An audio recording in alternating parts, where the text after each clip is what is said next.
Hello everyone! In this video we'll be making Cantonese style roast chicken or 港式烧鸡. This recipe is a bit more involved than your typical roast chicken, but I promise that it's well worth it. As a bonus, the flavorful chicken bones can be used to flavor congee or soup. We'll start by cutting a bit of spring onions and some ginger. Here I've got the trimmings from the roots of the spring onion already cut up. We'll start by cutting the spring onion into slices, then mincing it up.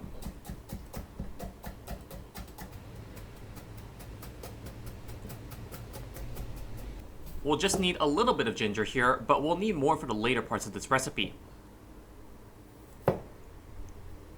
We'll remove the skin and then mince the ginger finely.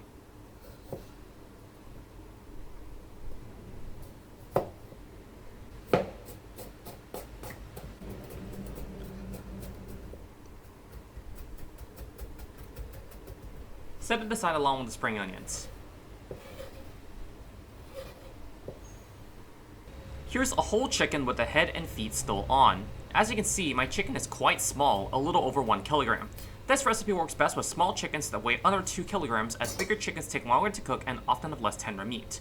For this recipe, I'll remove the feet while keeping the head and neck on, but this recipe will still work even if your chicken has the head and neck removed. In my case, the feet are stuck inside the cavity, so I'll just pull them out.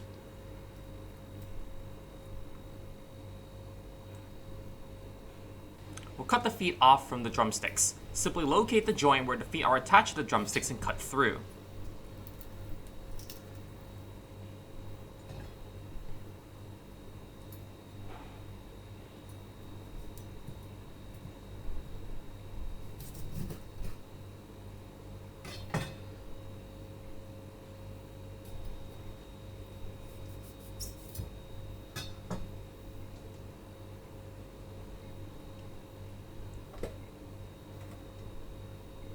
That tag should come off with one whack of the knife.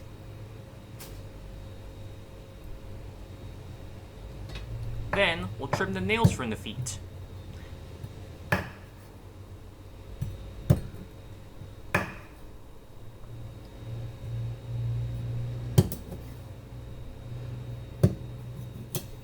Each foot has 4 toes that need to be trimmed.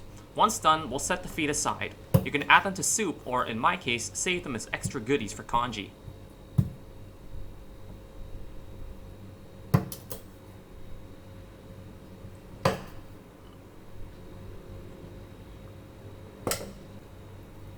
Remove the excess fat from the inner cavity of the chicken, but don't throw it away.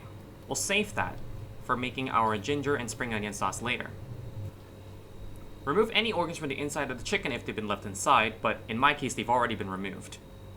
Optionally, you may cut the tail off the chicken. Some people prefer to leave it on.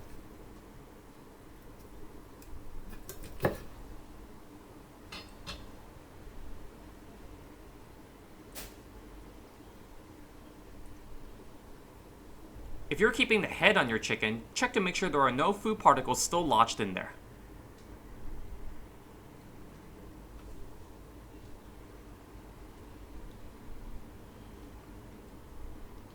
Check the neck cavity where the chicken was slaughtered as well.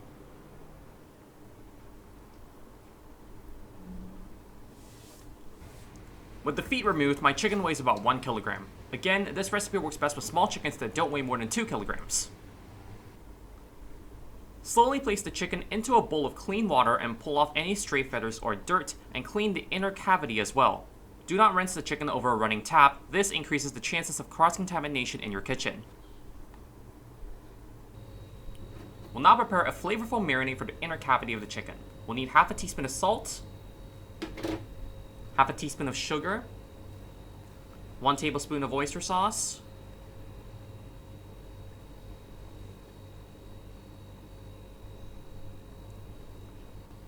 1 tablespoon of hoisin sauce,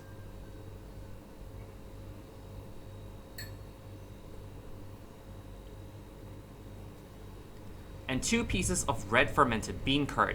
Unfortunately, I forgot to add it here, but we'll need 1 tablespoon of 5-spice powder as well.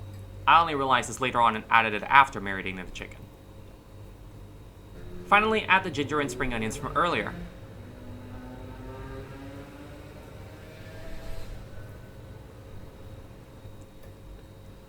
Then mash everything together until it forms a paste. Of course, if you have a much bigger chicken closer to 2 kilograms, you'll need to make more of this marinade.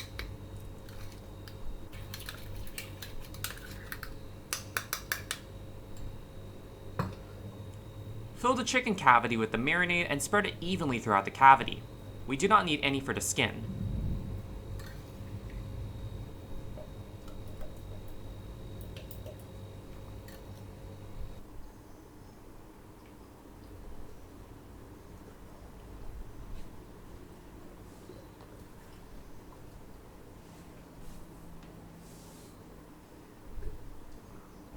I'll also have the 5-spice powder that I missed earlier.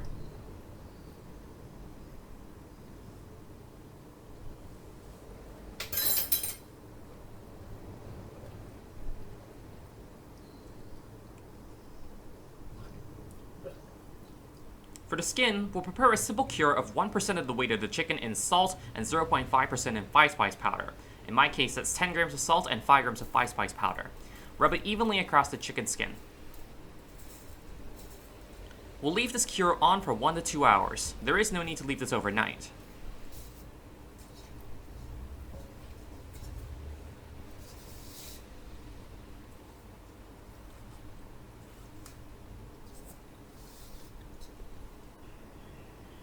Now, grab some bamboo skewers and seal the cavity with the natural skin flaps under the breast. This step is optional but highly recommended, as it can help the chicken stay juicy when roasting.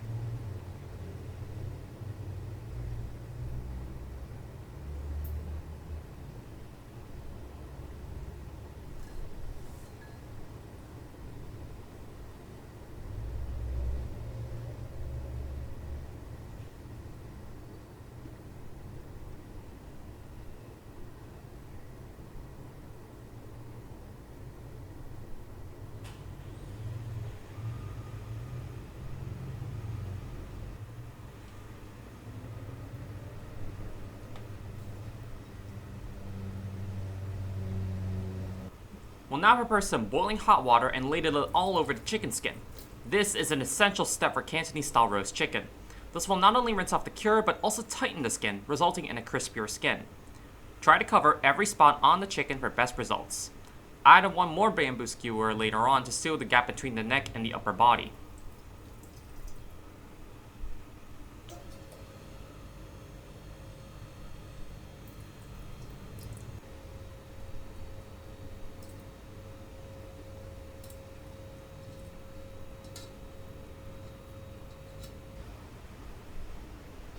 And here it is, that tighten, lovely chicken skin. We'll lay the chicken over a wire rack and pat it dry. We'll let it dry for at least an hour, but in the fridge overnight is better. In fact, if you want to start preparing this chicken the day before you roast it, this is the perfect step to stop at.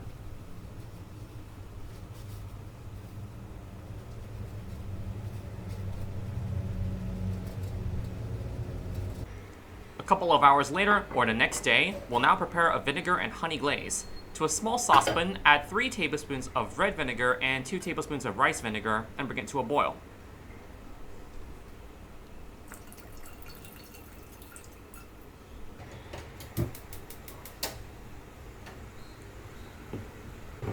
Then dissolve about 2 teaspoons of honey into the vinegar.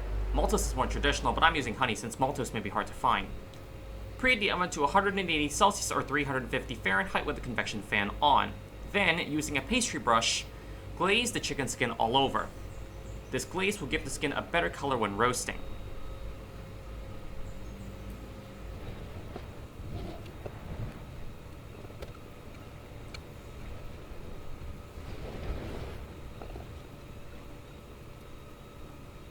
Lay the chicken over a wire rack and a roasting pan lined with foil. You may wrap parts of the chicken that can burn easily, such as the beak, wingtips, and drumstick ends in the foil as well. We'll then roast the chicken, flipping every 15 to 20 minutes until every part of the skin takes on a lovely brown color and the breast reaches an internal temperature of 165 Fahrenheit or 68 Celsius. Then let it rest for 15 minutes. Carry over cooking or bring up the internal temperature of the chicken to 74 Celsius or 165 Fahrenheit, and the chicken will be safe to eat based on USDA guidelines. You can then remove the skewers and pour out the chicken juices from the inner cavity to serve with the chicken later. For the congee, just add 1 rice cooker cup, about 3/4 US cup or 180 grams of rice to a pot and wash the rice at least twice, then set it aside. Then bring 6 cups of water to a boil. You may need more later. While that's boiling, chop some spring onion greens and set them aside.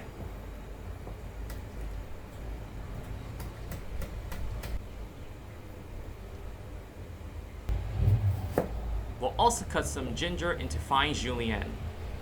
These will be used as garnish for our congee. You may also prepare coriander or Chinese celery if you like them with your congee.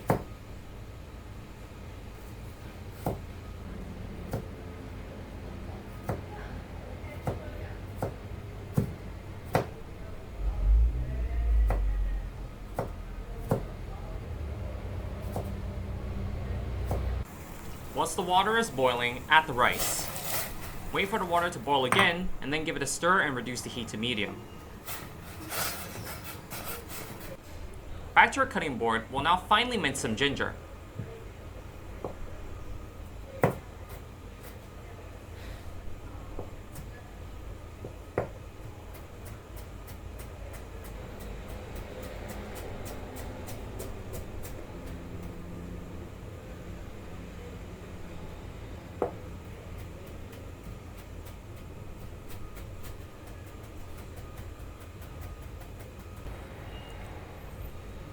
We'll set that minced ginger aside. We'll do the same with some spring onions. We'll use these to prepare a ginger and spring onion dipping sauce for our chicken.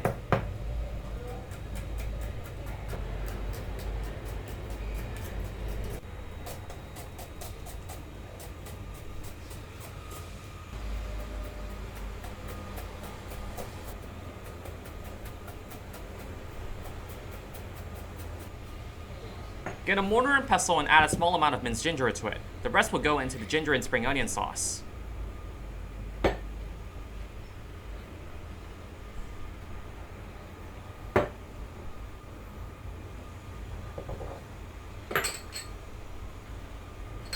Set the spring onions aside for now. Be sure to check on the congee regularly to make sure it's not sticking and give it a stir. Add more water if necessary. You can also see I've thrown my chicken feet in there. We'll also check on our chicken. It's not quite ready yet. We'll leave it in the oven for a little longer. We'll now prepare our second dipping sauce. We'll need 2 small limes, a few cloves of garlic, and a few bird's eye chilies. Cut the limes and squeeze the juice through your fingers into the mortar while catching the seeds.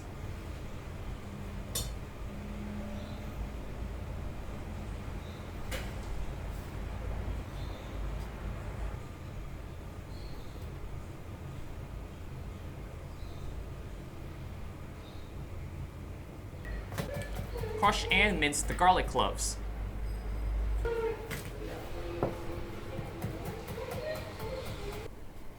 And then finally mince the bird's eye chilies.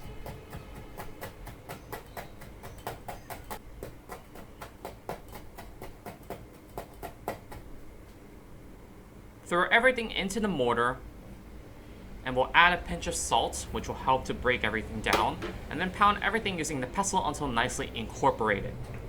If this is too much work, you can use a food processor instead. Add a little bit of water to thin out the sauce to a liquid consistency and set it aside.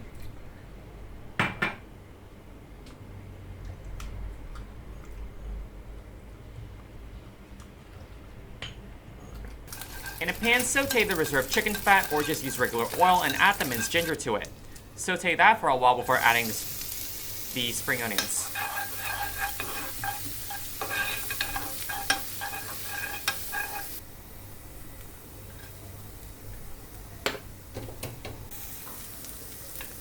Don't cook the spring onions for too long, otherwise they'll lose their fragrance. Pour everything into a bowl and add some salt and mix that in.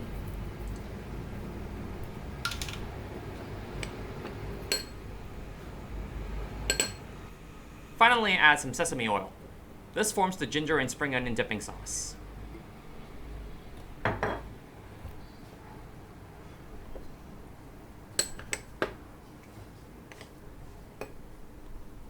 Once your chicken reaches an internal temp of 155 Fahrenheit, let it rest for 15 minutes and carry over cooking or bring up to 165. It's now time to carve the chicken. I've sped up the footage to double speed to prevent this video from being too long.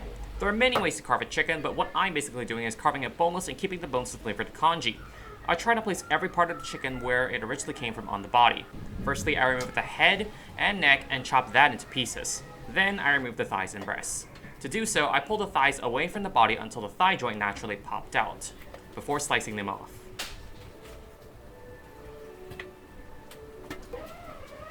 For the breast, I carved on one side of the breastbone to remove the breast, and then followed down the wishbone to locate the bone connecting the wings to the carcass.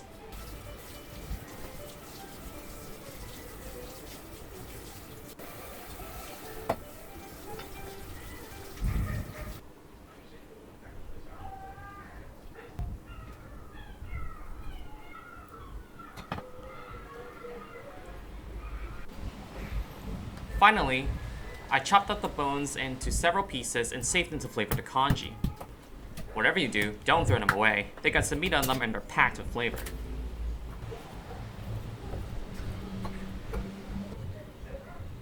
After that, I deboned the thighs by pulling the meat down from the femur and then the tibia.